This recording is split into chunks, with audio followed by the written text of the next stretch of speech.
दूसरी बात जो मैं कहना चाहता हूं आपसे, प्रधानमंत्री आएंगे,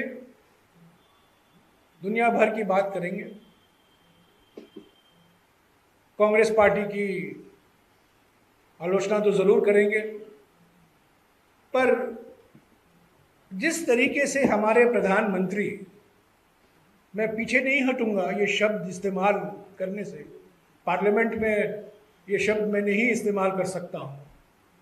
पर मैं ज़रूर पत्रकार सम्मेलन में ये कह सकता हूं कि हमारे प्रधानमंत्री गलती से भी सच नहीं कह सकते।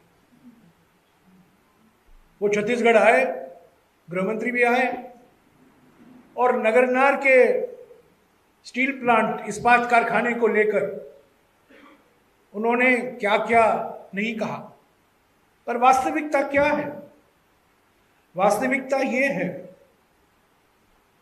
कि अक्टूबर 2020 से लेकर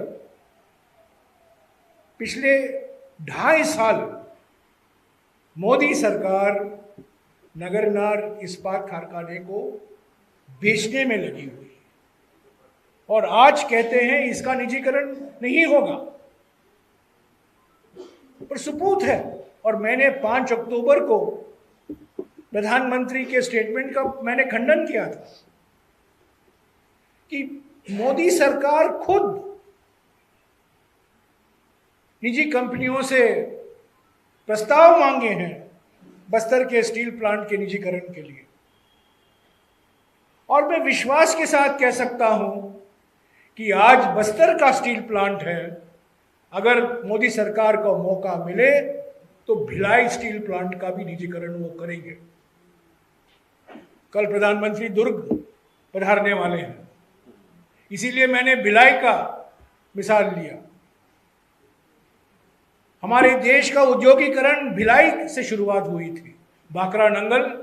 और भिलाई से शुरुआत हुई थी, और जिस तरीके से हमारे सार्वजनिक संपत्ति है, बंदरगाह है, एयरपोर्ट है, बिजली के घर हैं, सीमेंट फैक्ट्रियां हैं, इनका निजीकरण हो रहा है।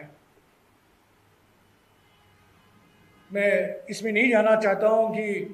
किस कंपनी के पक्ष में निजीकरण हो रहा है, पर निजीकरण हो रहा है, और आप लोग सब जानते हैं एक ही कंपनी खरीद रही है। ये नगरनार तो एक शुरुआत थी, और आज प्रधानमंत्री कहते हैं और गृहमंत्री कहते हैं हमारे पास ऐसा कोई प्रस्ताव नहीं था, पर हकीकत ये है कि अक्टूबर 2020 से लेकर मोदी सरकार लगी हुई है इस प्लांट को निजीकरण करने में, और भिलाई भी है। और आपको मैं कह दूं, ये पहला मिसाल नहीं है छत्तीसगढ़ में। कोरबा में जो बालकोप का प्लांट हुआ करता था, उसका निजीकरण वाजपेयी जी के जमाने में हुआ, 2001 या 2002 में हुआ। तो ये जो केंद्र सरकार की नीतियां हैं, निजीकरण की नीति है, ये छत्तीसगढ़ की जनता के हित में नहीं है।